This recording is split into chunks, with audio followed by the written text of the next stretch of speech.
Et c'est parti, bienvenue dans ce nouveau podcast. Je suis très heureux de vous retrouver aujourd'hui.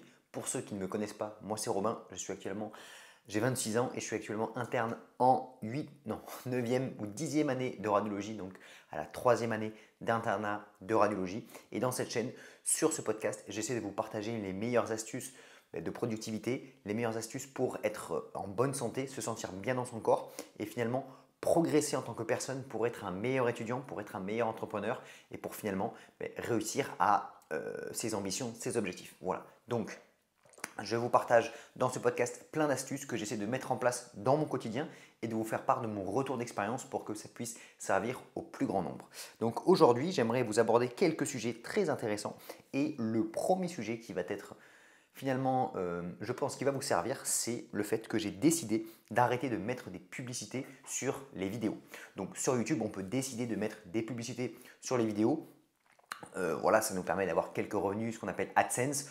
Ça fait quelques centaines d'euros par mois. Mais maintenant, récemment, je suis à la moitié de l'internat de radiologie et je peux commencer ce qu'on appelle les remplacements, donc commencer à aller faire des journées, des demi-journées dans des cabinets privés et prendre un petit peu d'argent. Et donc, je me suis rendu compte que ce n'étaient pas les quelques centaines d'euros créés par la chaîne YouTube par mois qui allaient faire une différence dans ma vie. Par contre, ce qui va faire la différence, c'est de créer des vidéos sur lesquelles vous pouvez accéder simplement sans aucune publicité. Parce que ça s'adresse à des gens qui sont plutôt étudiants, qui ont peu de moyens. Et donc le but, ça serait de pouvoir proposer le contenu, évidemment sans publicité. Moi, personnellement, j'ai adopté YouTube Premium. Je ne suis pas du tout en train de faire la publicité de YouTube Premium, mais en fait, ça me permet d'écouter des vidéos sur format podcast quand je verrouille mon téléphone. Donc ça, c'est quand même intéressant. Et puis, toutes les vidéos que je consomme, elles sont sans publicité. Pardon. Donc voilà, donc moi je peux me permettre de payer 10 euros par mois pour prendre cet abonnement, mais je me rappelle quand j'étais en 2e, 3e, 4e, 5e, 6e année de médecine, avant que je sois interne, je gagnais 200 euros par mois et le fait de mettre 10 euros par mois déjà dans un abonnement de YouTube, ça me paraissait trop cher. Donc à l'époque je n'avais pas ça, donc je peux comprendre que certains étudiants n'ont pas envie d'investir dans YouTube Premium. Moi personnellement je trouve que c'est quand même intéressant de ne pas avoir de publicité parce que c'est quelque chose qui est vraiment intrusif dans notre vie et qui est vraiment inutile. Et donc voilà, alors évidemment ça fait vivre énormément de personnes et ça permet aussi de promouvoir certaines activités, certains produits qui sont intéressants, mais la plupart du temps, moi je le vois alors je regarde jamais la télévision, mais quand je vois, je sais pas, des fois je vais chez le coiffeur et j'attends un petit peu, mais quand on regarde la télévision, vous avez une demi-heure de série ou de musique et après vous avez 15 minutes de publicité et ce sont que des publicités qui sont vraiment idiotes et voilà, donc j'ai décidé parce que ce n'est pas ça qui va faire vraiment une différence dans ma vie. Par contre, ça peut faire une différence entre guillemets dans la vie d'autres personnes de ne pas mettre de publicité dans les toutes nouvelles vidéos. Donc toute vidéo qui va sortir sur la chaîne sera sans publicité. C'est pareil, ceux qui vont sur Spotify. Normalement sur Spotify, à part si on n'a pas le premium, mais si on prend Spotify Premium, ce qui est bien, c'est qu'on n'a pas de publicité. Apple Podcast, par contre, il n'y a pas de publicité. Donc ça, c'est intéressant. Donc voilà, si vous écoutez les contenus podcast sur les formats sur les plateformes de podcast, vous n'avez pas de publicité. Si vous avez sur YouTube maintenant, vous n'aurez pas de publicité. Le seul problème quand on n'a pas YouTube Premium, c'est qu'on ne peut pas verrouiller l'écran pour faire un petit peu ce qu'on veut en même temps. Mais bon, d'un autre côté, au moins déjà, si le téléphone, je ne sais pas si vous êtes à la salle de sport ou s'il est chez vous, s'il est posé quelque part, ça pourra continuer d'avancer. Voilà. Donc déjà, ça c'était un souhait de ma part, c'est pour ne pas être pareil sur les formats podcast, que ce soit sur YouTube ou que ce soit, peu importe, si on est interrompu au milieu de la vidéo à cause des publicités, je trouve ça vraiment dérangeant, intrusif, et vu que tout le monde ne peut pas se permettre de faire ça, ben finalement j'ai décidé de moi-même arrêter spontanément. Parce que quand on va publier une vidéo, on peut choisir ou pas de ne mettre les publicités. Alors peut-être que le fait que je ne mette pas de publicité, YouTube va moins propulser mon contenu, on verra bien, mais dans tous les cas, c'est quelque chose qui a du sens pour moi et voilà.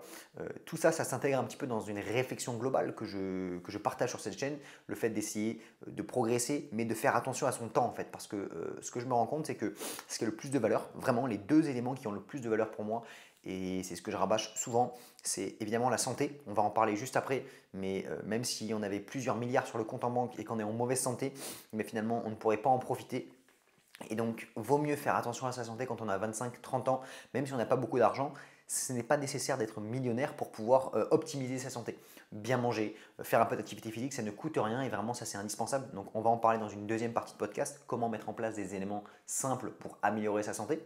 Et vous verrez que je vais essayer d'axer aussi la chaîne sur ce côté santé parce que c'est primordial en fait. Et si demain, moi, j'avais 1 milliard sur mon compte en banque, mais en fait, et que je n'avais plus besoin de travailler, qu'est-ce que je ferai? J'essaierai de faire des vidéos pour pouvoir impacter le plus de personnes possible, faire des séminaires, faire des choses comme ça, même si ça ne me rapporte pas d'argent, impacter les gens pour pouvoir changer les modes de vie, mais on va en parler juste après. Donc ça, c'est le premier point, faire attention à sa santé. Et le deuxième point, c'est faire attention à son temps, comment on utilise son temps, parce que c'est une réalité, c'est comme ça. La vie n'est pas infinie et si on veut pouvoir profiter des bons moments, son temps il est précieux. Et donc passer son temps sur les réseaux sociaux, de vivre la vie de quelqu'un d'autre, passer son temps à donner son temps aux réseaux sociaux pour voir des publicités, ben finalement c'est mauvais. Donc c'est pour ça que moi j'essaie d'optimiser mon temps. Je me rends compte maintenant de la valeur qu'a mon temps. Je me dis voilà, maintenant en tant qu'interne de radiologie, mon temps vaut par exemple 100 € de l'heure. Et donc si je peux déléguer de faire le ménage, si je peux déléguer des choses, si je peux éviter d'utiliser mon temps à regarder des publicités, c'est important. Donc si je gagne 2 minutes, 3 minutes à chaque fois en ne regardant pas de publicité, ça va avoir de la valeur. Et donc je préfère moi augmenter en valeur, augmenter en compétences, que ce soit prendre plus le temps de m'améliorer en radiologie, donc de regarder des cours de radiologie, de contenu, de lire des livres, de faire du sport, de préparer à manger. Tout ça, pour moi, ça a de la valeur plutôt que de passer son temps sur les réseaux, de passer son temps à regarder des publicités. Ça n'a aucune valeur. Donc vraiment, je pense que c'est important d'être exigeant avec son temps, d'être exigeant avec soi-même et de faire vraiment attention à ça. Moi, je me rends compte de plus en plus que en fait, je me suis dépollué l'esprit et souvent les gens, même si on ne l'applique pas, comprennent facilement l'impact de l'alimentation, que effectivement c'est comme une voiture et si on met de la mauvaise essence, si on met du mauvais contenu, enfin des mauvais aliments dans son corps, on a plus de mal à bien fonctionner.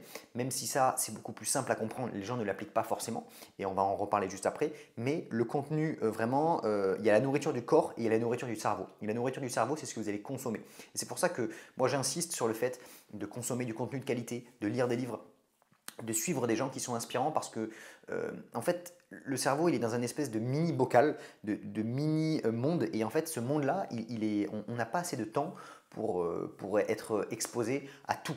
On ne peut pas être exposé à tout. Et donc en fait, si on consomme par exemple des actualités avec du contenu négatif, qu'on regarde des publicités et qu'en même temps on est sur les réseaux sociaux, en fait 80% de ce qu'on va consommer, de ce qu'on va montrer à notre cerveau, ça va être mauvais, médiocre. Et donc en fait, on peut se conditionner très facilement. Alors que si on écoute des podcasts, si on fait du sport, si le matin on écrit dans notre journal, et bien en fait on va conditionner notre cerveau à penser vers des ambitions, être dans la bonne action.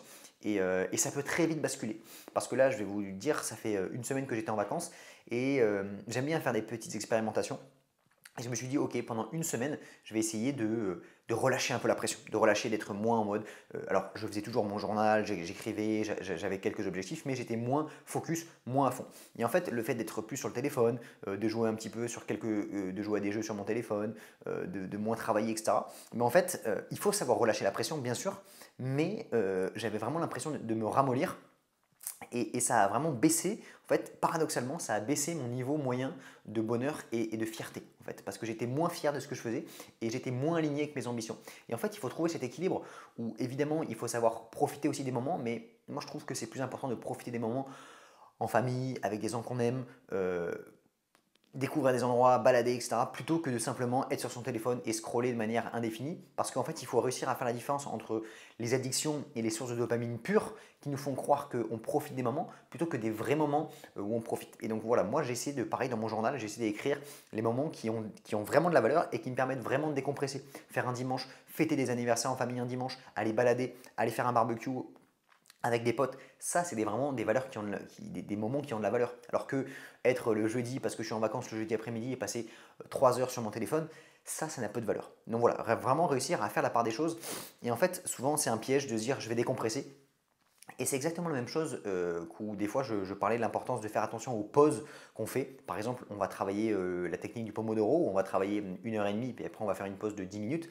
Si pendant ces 10 minutes-là on se dit je vais décompresser, je vais mettre un peu sur Instagram, en fait malheureusement on ne décompresse pas parce qu'on va augmenter son niveau de dopamine qu'on va consommer, on va utiliser la dopamine et donc après, juste après on va pas du tout réussir à se mettre au travail. Donc ce ne sont pas des activités qui vont nous donner de l'énergie, au contraire c'est des activités qui vont drainer notre énergie. Et en fait c'est important de comprendre vraiment cette différence entre activités qui donnent de l'énergie et activités qui en drainent.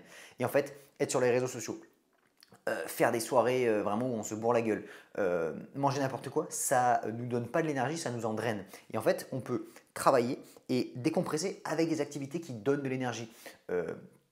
Voilà, moi, aller faire des balades en nature, profiter des moments avec ma famille, avec les gens que j'aime, et ben ça me donne de l'énergie parce que je me connecte et ça a beaucoup plus de valeur. Donc c'est important de vraiment faire la différence avec ça. Il ne faut pas être dans l'extrême non plus et ne jamais, entre guillemets, se détendre, etc. Moi, par exemple, quand je suis en vacances, de temps en temps, si je suis avec des cousins, etc., j'aime bien, on peut se faire une partie de jeux vidéo, etc. C'est pas ça qui va vraiment me défoncer toute ma semaine. Mais si pendant une semaine entière, je commence après à rejouer aux jeux vidéo quand je suis tout seul, etc., là, oui, ce sont des activités qui vont drainer mon énergie et pas simplement me faire passer un bon moment. Donc c'est vraiment important de bien faire la différence entre les moments qui donnent de l'énergie et ceux qui en drainent et de ne pas tomber dans ce piège de dire « Ah oui, mais ça va, je me détends un petit peu ». Malheureusement, souvent on se fait bonne conscience et ce ne sont pas vraiment des moments qui détendent. Et c'est important de prendre du recul par rapport à ça et de vraiment faire la liste des choses. Parce que souvent, en fait, on est rationnel dans notre quotidien et puis après, quand on va commencer à... Il y a certaines choses sur lesquelles on devient complètement irrationnel. Il y en a qui sont irrationnels avec la nourriture. Ils font attention à ce qu'ils font dans leur vie, mais ils sont irrationnels avec la nourriture. Ils mangent n'importe quoi, ils se disent « Ah mais ça va, je fais attention tout le temps, je peux manger n'importe quoi ». Non, on devient irrationnel. Après pareil, les gens deviennent irrationnels avec la cigarette, avec l'alcool, etc., etc. Donc c'est important... moi, je trouve de prendre du recul et c'est pas évident parce que personne n'arrive à prendre ce temps-là, le samedi, le dimanche, de souffler par rapport à la semaine, d'arrêter d'être tout le temps dans les sources de distraction et par exemple d'aller marcher 1 heure, 2 heures sans source de distraction et de vraiment penser à se dire ok, dans mon quotidien, qu'est-ce que je fais qui est bien et qu'est-ce que je fais qui est moins bien et de vraiment réussir à supprimer ces choses qui sont négatives, qu'on pense qu'elles sont là pour nous faire décompresser. Je ne sais pas, par exemple, il y en a peut-être pas trop de notre génération, mais il y a des gens d'autres générations qui tous les soirs ils vont se faire un verre de vin, un verre d'alcool parce qu'ils vont se dire ah, ça me fait décompresser de ma semaine, ça me fait décompresser de la journée de travail. Mais malheureusement en fait c'est ça qui stresse en plus parce que le corps a besoin de cette addiction et donc en fait ça entretient le stress, ça entretient l'addiction. Donc voilà, réussir à bien faire la différence par rapport à ça, c'est pas toujours facile, mais c'est important d'au moins prendre ce recul et ça peut permettre d'avancer beaucoup plus sereinement. Voilà, donc ça c'était le premier point, ça s'est un petit peu égaré, mais j'ai décidé donc d'arrêter les publicités sur la chaîne pour pouvoir proposer de vraiment honorer le temps des gens qui suivent la chaîne, c'est très important.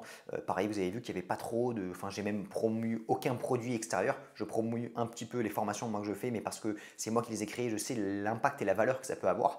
Je suis en train de travailler également sur un projet d'IA, mais à part... si vraiment demain il y a une marque, un projet qui me contacte pour quelque chose qui a vraiment de l'impact, peut-être que je pourrais en parler. Je ne parlerai jamais pour me faire 2, 3, 400, 500 euros d'un projet qui est lambda parce que je trouve que vraiment, c'est important d'honorer son propre temps et je suis tellement exigeant avec mon propre temps, je suis tellement exigeant avec mon propre sommeil, tellement exigeant avec ce que je mange que je ne peux pas me permettre de proposer ça aux autres. Et c'est pour ça que j'ai arrêté de faire des contenus courts, c'est pour ça que j'ai arrêté de faire des vidéos qui ont moins de sens pour moi, parce que vraiment ce qui a du sens, c'est de proposer des choses qui ont de la valeur que moi-même je consommerai. Et voilà, je me sens beaucoup plus aligné. Et c'est important. C'est pour ça que je fais aussi ces podcasts dans lesquels je vous fais les retours de tout ce que je pense, de tout ce que moi je mets en place dans mon quotidien. Là, cette année, j'ai envie d'encore plus investir sur ma santé et de vous faire part aussi de tout ça, de voir un petit peu l'impact que ça peut avoir. Donc, et je vais en profiter pour faire un petit peu une liste de tous les éléments qui ont vraiment beaucoup d'impact sur finalement ma santé et sur mon bien-être au quotidien. Donc le premier élément qui est vraiment game changer et j'en ai fait les frais entre guillemets la nuit dernière parce que je devais me lever tôt pour faire quelque chose et en fait vu que j'étais en vacances le soir il était 22 h et je me dis ah ça va je peux un petit peu jouer sur le téléphone avec mon cousin et en fait au lieu d'avoir ma routine et d'aller à la salle de sport et ensuite de me coucher à 22 h en lisant un petit peu, ben, j'étais sur le téléphone jusqu'à 22 h 30 et en fait vu que j'avais pas l'habitude j'étais un petit peu excité entre guillemets et j'ai pas réussi à m'endormir jusqu'à 23 h 23 h 30 et j'ai dû me lever à 6 h 30 le lendemain matin. Du coup, qu'est-ce qui s'est passé? J'ai dormi que 6 heures, 6 h 30 et en fait, j'étais très fatigué toute la journée. J'avais une espèce de barre, un voile sur le visage et je me suis rendu compte que j'ai pris les mauvaises décisions et j'étais plus aigri, etc., etc. Et je me suis rendu compte que voilà, vraiment, là, ça fait des mois et des mois que je suis très très à cheval sur mon sommeil. Je me couche à 22 h, 22 h 30 maximum pour me lever à 7 h, 7 h 30. Donc ça fait minimum à chaque fois 8 heures de sommeil. C'est quelque chose que je traque tous les jours. Mais le sommeil, vraiment avoir un sommeil de qualité, avoir une bonne literie, dormir dans le noir, ne pas avoir de bruit et dormir correctement, c'est primordial pour moi et c'est la chose, vraiment le pilier le plus indispensable. Et vraiment, en fait, je le rabâche, et il y en a des gens qui me disent des fois dans les commentaires, oui, tu parles tout le temps des mêmes choses, etc. Mais le problème, en fait, c'est que les gens attendent du nouveau, attendent des choses exceptionnelles pour pouvoir avoir la nouvelle vidéo, parce qu'à chaque fois, on regarde des vidéos qui donnent des sources de dopamine, etc. etc. Et la vérité, c'est que pour être en bonne santé, pour accomplir ses objectifs, il n'y a pas 50 trucs. C'est toujours les mêmes choses à faire. Et c'est comme à la salle de sport. À la salle de sport, je pourrais faire une vidéo pour expliquer comment prendre du muscle et comment réussir à progresser. Et en fait, ça tiendrait en 2 vidéos. Mais les gens attendent des nouveaux programmes spéciaux, des nouveaux régimes, la nouvelle recette. Mais ça ne marche pas comme ça en fait. Si vous voulez être bon à la salle de sport, vous allez faire entre 3 et 5 séances par semaine. Vous faites une séance, enfin voilà. Et c'est très simple. Exercice de base, montée en charge et basta. Voilà. Et en fait, pour la santé, c'est exactement pareil. On pourrait résumer en quelques points que je vais vous énumérer. Donc le premier point, c'est le sommeil. Et vraiment, si vous n'avez pas minimum 8 heures de sommeil, en fait, ça ne va pas. Il faut du sommeil de qualité. Et voilà. Et donc moi, vraiment, tous les soirs, c'est quelque chose sur lequel je me focalise. Il faut qu'à 22h30 maximum, je sois dans mon lit. Je lis un petit peu. Je suis retour au calme une demi-heure avant d'aller me coucher. Et le fait de faire ça vraiment tous les jours, de faire attention à ça, et ben finalement, j'arrive à avoir un sommeil qui est de bonne qualité, qui est stable et qui est tout le temps de bonne qualité. Il n'y a pas de samedi où je me couche à 2h, 3h du matin. Non. Il y en a qui vont dire oui, mais le samedi, j'aimerais bien sortir, voir mes potes et tout. Si c'est de temps en temps, oui, mais si c'est déjà tous les samedis, je pense que c'est trop. Et il faut vraiment faire attention à ça. Donc pareil, des fois il y a des étudiants qui pensent qu'ils vont pouvoir travailler jusqu'à 23h, se lever à 6h pour avoir le plus de temps de travail possible, mais ça c'est une mauvaise idée. Donc vraiment, le sommeil c'est indispensable. J'ai déjà fait 2, 3, 4 vidéos sur la chaîne comment améliorer son sommeil, mais concrètement, c'est simple. Moi je dors avec des boules de caisse, c'est pas indispensable, mais il faut essayer de dormir dans le calme, dans le noir. Avoir une bonne literie, une chambre qui est aérée avec des draps qui sont propres et se coucher toujours à la même heure. Voilà, moi 22h, 22h30, je suis dans le lit, je lis 10-15 minutes et puis après je m'endors et je dors correctement. Voilà, donc première chose qui a le plus d'impact sur ma santé, c'est bien sûr le sommeil. Deuxième chose qui a le plus d'impact sur ma santé, c'est aussi l'alimentation et ça, j'ai changé encore mieux ces derniers temps parce que je me suis mis à arrêter le sucre rapide, je vous en ai parlé. Y a beaucoup, en fait, j'essaie de chaque année me focaliser sur un seul point de santé très important que j'ai envie de changer profondément. Donc, il y a quelques années, c'était arrêter l'alcool. Il y a quelques années, c'était arrêter la pornographie. Là, cette année, c'était d'arrêter le sucre. Donc là, cette année, c'est arrêter le sucre complètement. Donc, enfin, complètement, le plus possible. Donc déjà, je me suis mis à lire des livres sur le sucre et des points faciles à mettre en place qui peuvent être utiles. Déjà, de 1, c'est de manger toujours des légumes et des sources de fibres en début de repas. Ça va permettre de limiter l'absorption des sucres. Et voilà, donc déjà j'essaie de toujours commencer le repas par des légumes, par une entrée, ou bien dans mon repas j'ai toujours une source de légumes, donc par exemple je vais manger des pâtes, des légumes et une source de protéines, et je vais d'abord manger les légumes, d'accord? Donc vraiment commencer par manger les légumes, manger les protéines et manger les glucides comme les pâtes ou le riz à la fin. Donc déjà ça peut avoir un impact. Deuxième chose, c'est d'essayer de limiter au maximum les sources de sucre rapide, parce qu'en fait les sucres rapides ne nous servent à rien. On nous fait croire que ça nous permet de donner de l'énergie, mais malheureusement, ça ne nous en donne pas, ça nous en draine. Et c'est exactement la même chose que j'expliquais. On peut penser qu'on va décompresser en étant sur le téléphone, mais le fait d'être sur le téléphone, ça va drainer notre énergie. Et prendre du sucre rapide, ça va drainer de l'énergie. Manger des pâtes complètes, du riz, etc., ça va donner de l'énergie parce que c'est du sucre qui est utilisable qui est sur une plus grande quantité de temps. Par contre, les sucres rapides, ça va faire monter la glycémie et puis après, elle va redescendre rapidement.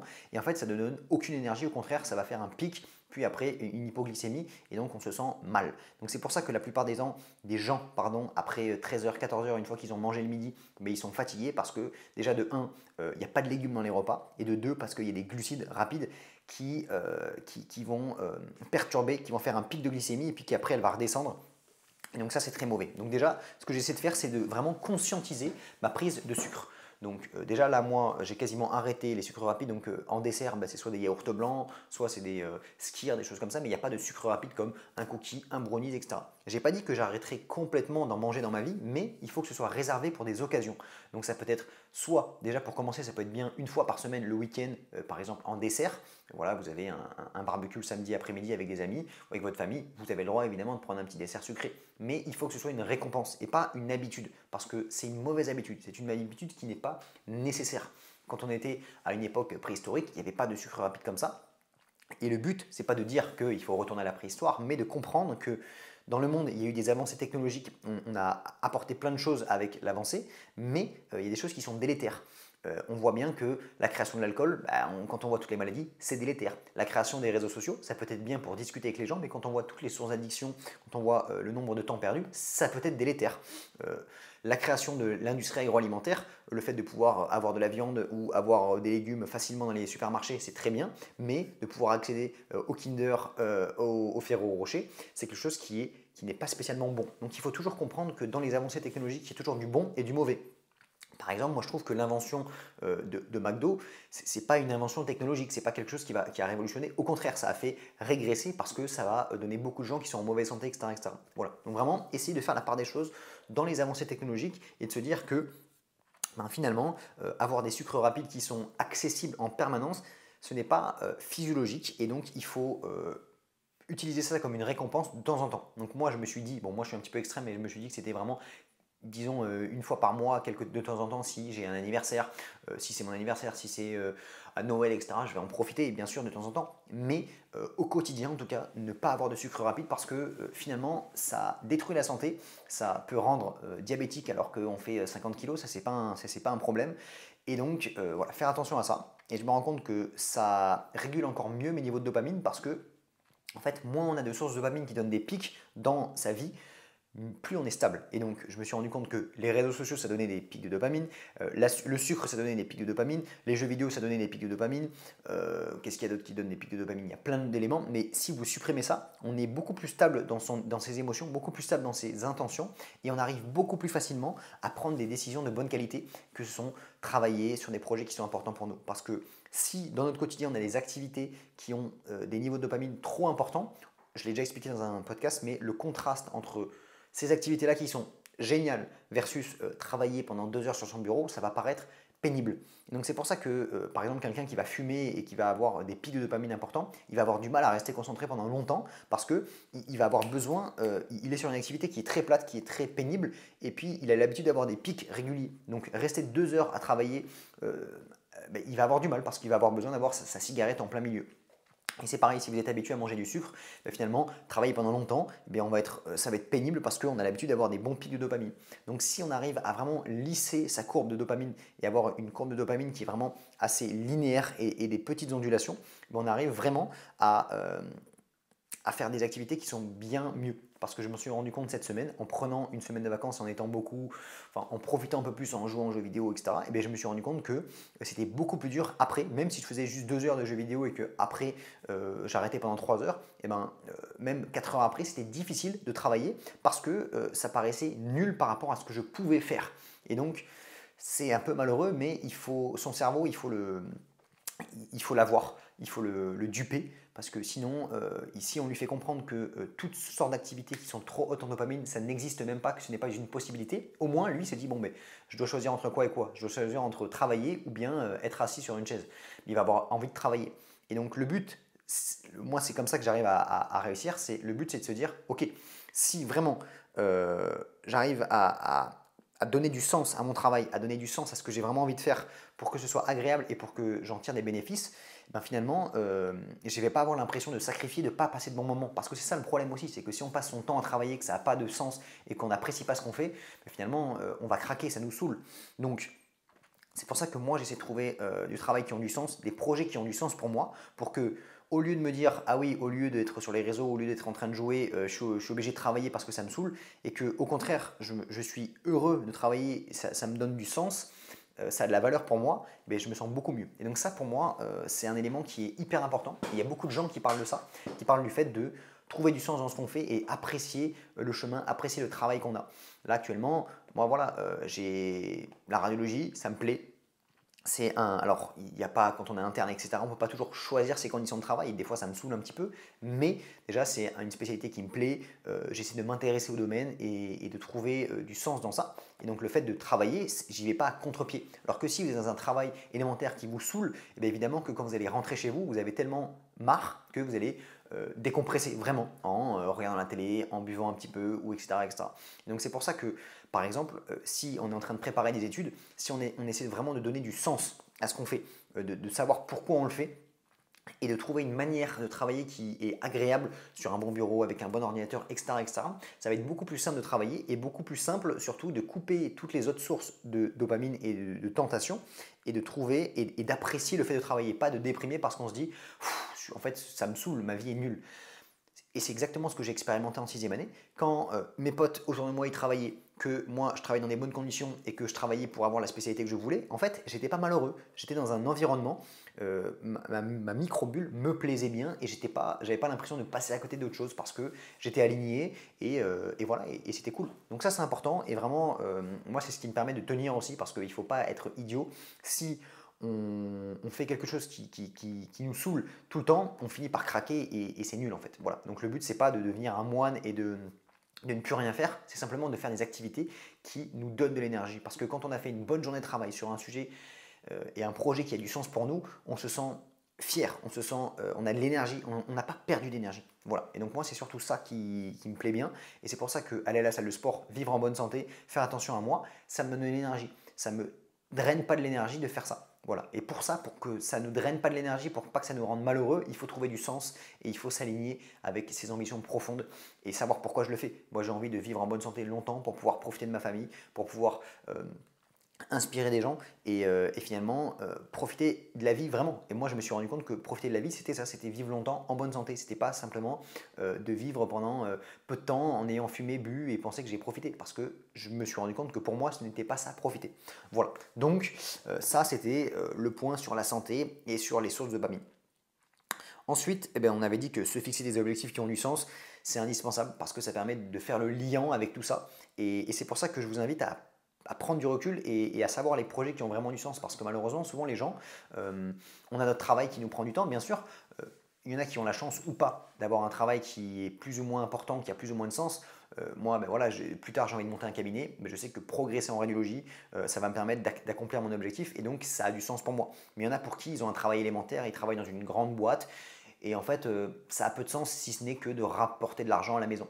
Donc soit on arrive à twister son travail au quotidien pour que ça ait du sens pour nous, mais pour ceux qui ça a moins de sens, ben finalement on peut essayer de trouver des projets à côté qui eux ont du sens. Parce que sinon on se retrouve juste à survivre, à travailler pour amener de l'argent et après à côté ben je sais pas, on survit, voilà. Et donc après, ça va dépendre de chacun. Il y en a pour qui ça va résonner ça et d'autres pour qui juste ils font leur travail et après chez eux ils rentrent et ils profitent entre guillemets en sortant, etc., etc. Mais moi, ce qui a vraiment la valeur, c'est d'avoir, que ce soit mon projet professionnel ou des projets autour, d'avoir des projets qui ont vraiment du sens et qui sont importants pour moi.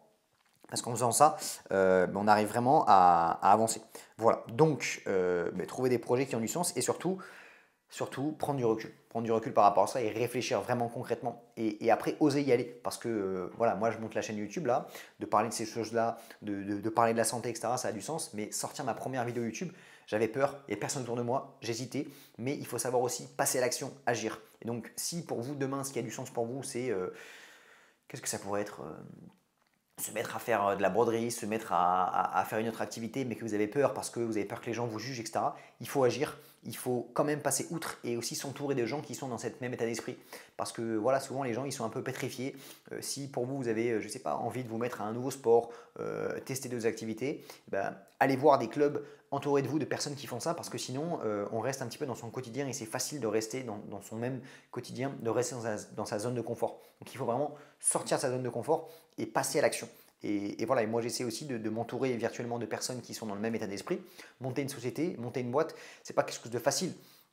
Si dans un univers de médecins qui sont juste en train de faire leur métier de médecin qui est très bien, mais qui n'essayent pas d'entreprendre à côté, mais finalement, je vais me dire ah non mais ça sert à rien, personne ne fait ça, etc., etc. Alors que si je prends du recul, je me dis ok, je fais mon métier de médecin, ça me plaît énormément, mais j'ai envie d'avoir d'autres activités à côté, faire ces vidéos, monter une société, eh ben, si je m'entoure de gens qui font ça aussi, que je m'entoure de créateurs de contenu sur YouTube, que je m'entoure de personnes qui montent des sociétés, que ce soit en écoutant des podcasts ou bien en les rencontrant vraiment, je me pousse aussi à le faire. Et donc c'est important d'avoir ces deux côtés-là, de savoir prendre du recul et de savoir ce qui est important pour nous et de passer à l'action mais vraiment faisant l'action et à trouver des actions qui sont vraiment actionnables.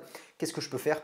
Commencer à vraiment choisir de tourner cette première vidéo YouTube. Si pour vous c'est important de créer une chaîne YouTube, tournez votre première vidéo, allez-y, postez-la, n'ayez pas peur.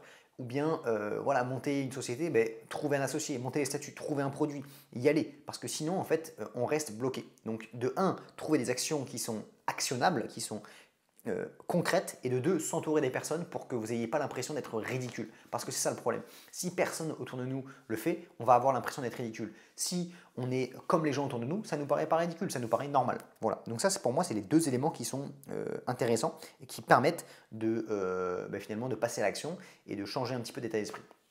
Voilà un petit peu ce que je voulais vous parler. Deuxième élément, dans le podcast précédent, j'avais dit que j'en parlais, enfin que j'avais trouvé une application de to-do list et je voulais pas faire la pub et tout, mais en fait je m'en fous parce que le but c'est d'être le plus transparent possible et vous apporter de la valeur. Donc l'application de to-do list que j'ai trouvée, je vais essayer de vous la montrer. Hop, ça s'appelle Things, c'est ça. Bon, ça coûte 10 € sur le téléphone, mais vraiment c'est génial. Moi ce que je fais, donc j'ai classé mes différentes actions en plusieurs catégories. Donc voilà, j'ai toutes mes catégories qui sont ici. Voilà, et en fait, dès que je pense à quelque chose, hop, je classe dans la catégorie et je mets au jour auquel je dois faire cette action-là. Et en fait, ça me permet de vraiment libérer mon cerveau et d'être beaucoup plus organisé. Donc aujourd'hui, j'ai 6 actions à faire, tac, tac, tac. Et au moins, j'y pense. Et si l'action n'a pas été faite, elle sera remise le lendemain. Et donc, c'est vraiment important de classer parce que le cerveau, il n'est pas fait pour retenir les informations. Il est mal fait pour pouvoir gérer trop d'informations. Et donc, en fait, j'essaie surtout de libérer mon espace mental pour prendre les meilleures décisions possibles, pour agir au mieux dans les actions qui ont du sens et qui ont vraiment de l'impact. Parce que retenir tout ce que je dois faire, ça prend trop d'énergie, entre guillemets. Et donc en fait, ça, moi, je m'en suis rendu compte quand j'avais écouté il y a quelqu'un qui disait que par exemple Steve Jobs, tous les matins, il mettait la même tenue pour éviter de prendre des décisions, de se dire qu'est-ce que je vais mettre. Ça paraît insignifiant, mais si vous faites ça au quotidien sur plein d'éléments, que moi j'essaie de manger souvent la même chose, alors j'essaie de varier quand même, mais de moins utiliser qu'on appelle ça, ma prise de décision pour des décisions qui sont moins impactantes. Donc ce que je dois mettre le matin, mais moi je mets souvent t-shirt blanc, jean en bas et basta. Ce que je dois manger, je sais que je dois le faire. Et donc c'est pour ça que je mets en place aussi ces processus pour ne pas réfléchir à ce que je dois faire. Le matin je me lève, je prends la douche, tac tac tac, je déjeune pas, je prends mon café, je suis ma liste d'habitude et voilà. Et si je libère de l'espace mental, je vais pouvoir prendre des décisions qui sont de bien meilleure qualité et voilà. Donc c'est important de prendre ce recul là. Voilà. Bon. J'en ai fini pour l'épisode de podcast d'aujourd'hui. C'est un épisode un petit peu moins long, mais au moins, voilà. J'espère qu'en tout cas que ça vous aura plu et que ça a du sens pour vous tout ce que je vous raconte. N'hésitez pas à me mettre un petit peu les retours en commentaire. Je vois qu'il y a pas mal de retours sur la chaîne YouTube qui sont hyper encourageants ces derniers temps. Donc j'ai envie de continuer. Merci. Les vidéos commencent à un petit peu prendre de l'impact. Donc moi je prends plus de temps à faire les miniatures, à faire le script, à faire les titres. Et il y a le monteur aussi qui est derrière qui me permet de faire des bonnes vidéos où je libère de l'espace mental. Donc ça c'est cool, il y a des bons retours. Voilà, donc je continue dans ce sens-là. Merci pour le soutien. On va continuer encore à essayer d'avoir le plus d'impact possible sur les étudiants, avoir le plus d'impact possible pour améliorer sa santé et surtout améliorer la personne qu'on est, lire des livres, progresser, prendre du recul, etc., etc. Voilà, en ce moment, je suis en train d'essayer un petit peu de m'intéresser au concept du stoïcisme. Et donc, je suis en train de lire des livres sur le sujet. Et donc, quand j'aurai un petit peu avancé sur le sujet, je vous ferai part des retours en podcast et peut-être sur une vidéo du vendredi. Voilà, donc n'hésitez pas à suivre les aventures. Moi, je vous souhaite plein de bonnes choses, plein de bonnes révisions et plein de choses dans vos projets. C'était Robin. Ciao, ciao.